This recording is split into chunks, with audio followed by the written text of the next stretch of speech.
Ao sair do Palácio da Alvorada, o presidente Jair Bolsonaro conversou com cidadãos que o aguardavam e rebateu matéria da revista Veja, que afirmava que ele já teria escolhido um nome do Centrão para vice em 2022. Bolsonaro disse: "Estão sempre tentando atrapalhar." O presidente disse que não tem nenhum nome e apontou: "Se o nome está lá, é porque alguém passou a matéria, né, para se cacifar." Bolsonaro alertou: "Quem aparecer como se cacifando já está cortado. É sinal de que fala com a imprensa de forma não republicana." Bolsonaro perguntou aos cidadãos: "Quem tem mais interesse, eu no eleitor ou o eleitor em mim?" Sem aguardar resposta, o presidente acrescentou: "O que tem que mudar é a mentalidade no Brasil. Mudando a mentalidade, esse país vai embora." A um cidadão que falou da alegria de ter um presidente evangélico, Bolsonaro respondeu: "Eu não sou evangélico, sou católico. Evangélico tem um agora no Supremo. Se eu for candidato e se eu for reeleito, a gente bota 2 lá no início de 23.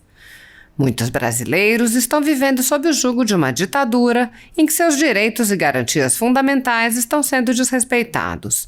O país tem presos políticos e pessoas, jornais e sites censurados. A totalidade da renda da Folha Política e também de outros canais e sites conservadores está sendo confiscada a mando do ministro Luiz Felipe Salomão, ex-corregedor do Tribunal Superior Eleitoral, em uma decisão que recebeu o respaldo do presidente da Corte, Luiz Roberto Barroso, que é também ministro do STF.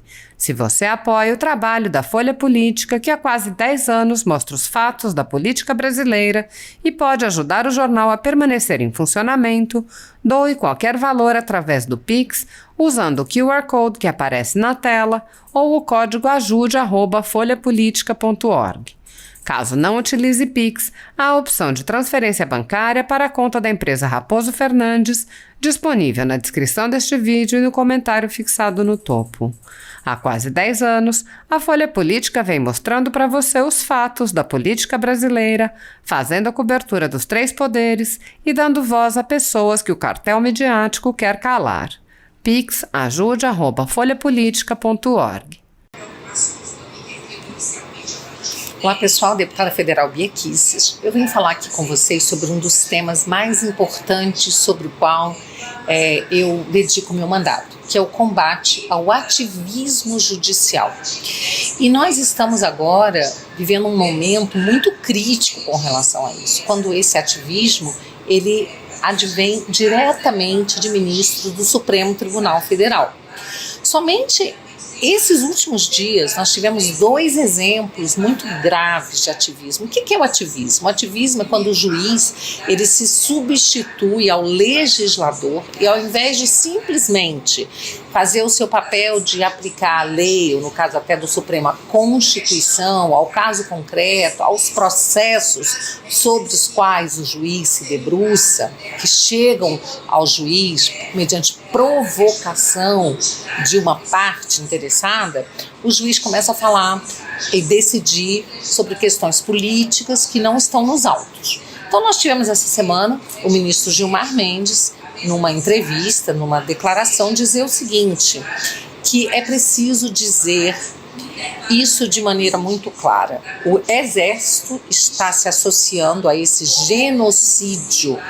Não é razoável, é preciso pôr fim a isso. Então, a gente fica pensando assim, de que genocídio, em primeiro lugar, o ministro está falando, né? Porque nós vivemos nos últimos governos um genocídio, aí sim, verdadeiro, de jovens, né, de negros, de pessoas pobres, que têm sido assassinadas, e não só negros e pobres, mas toda a sociedade, que realmente nessas camadas mais pobres da sociedade aumenta a violência, né?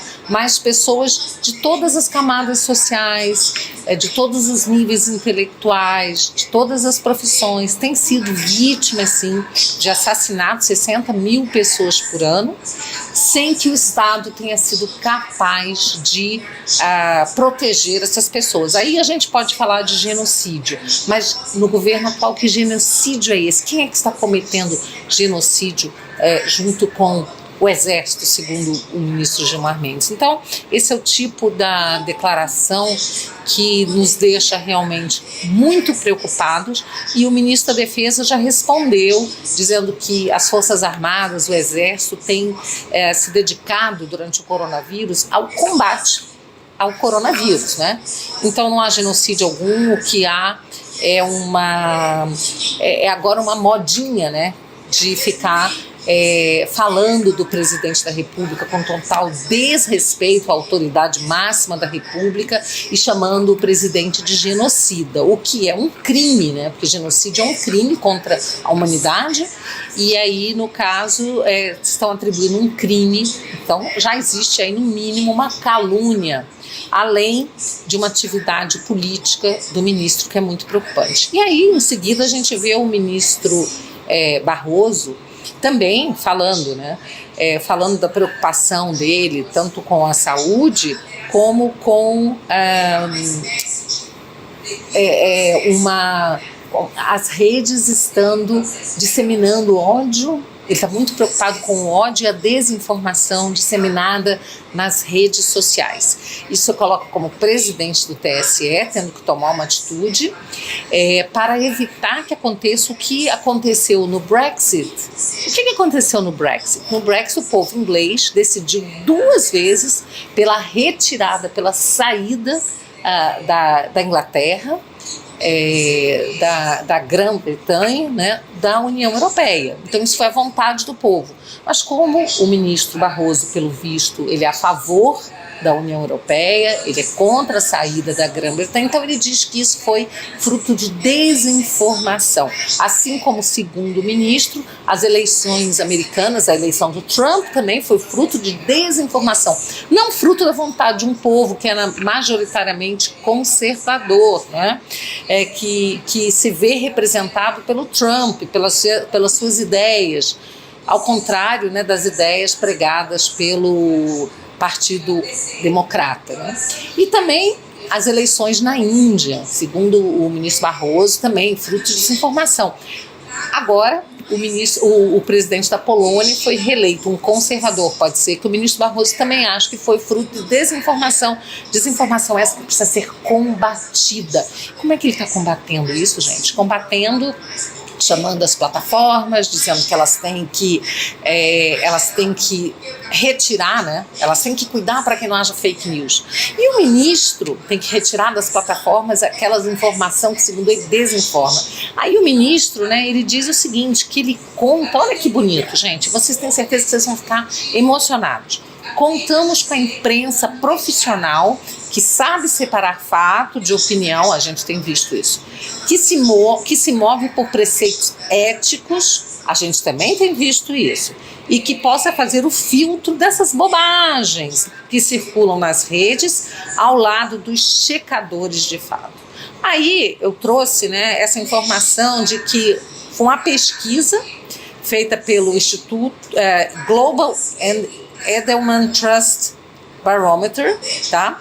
É um estudo feito por eles em 2018, disse o seguinte, que a imprensa, tá? A imprensa, ela é a instituição menos confiável globalmente.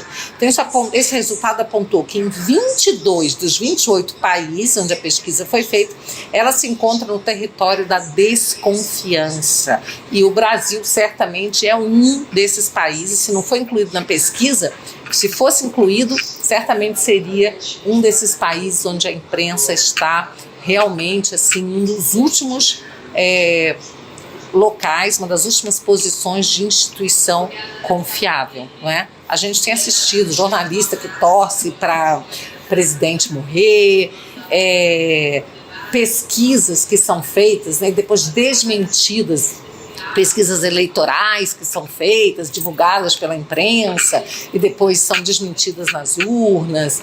A gente tem visto aí que na questão até do coronavírus, a imprensa se valendo de dados científicos que mudam toda semana, né?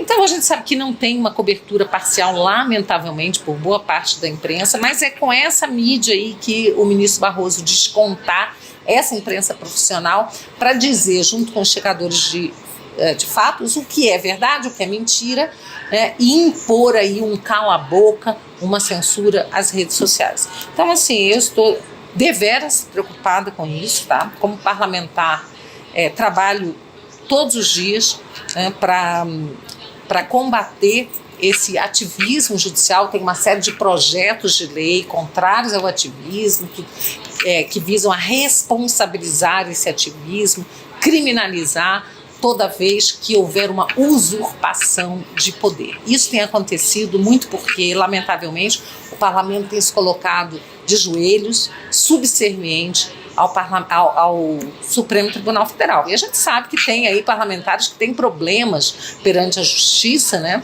que temem realmente que haja uma investigação, uma denúncia, que o Supremo possa condená-los. Mas é isso aí, né? A gente precisa encarar esse fato, né?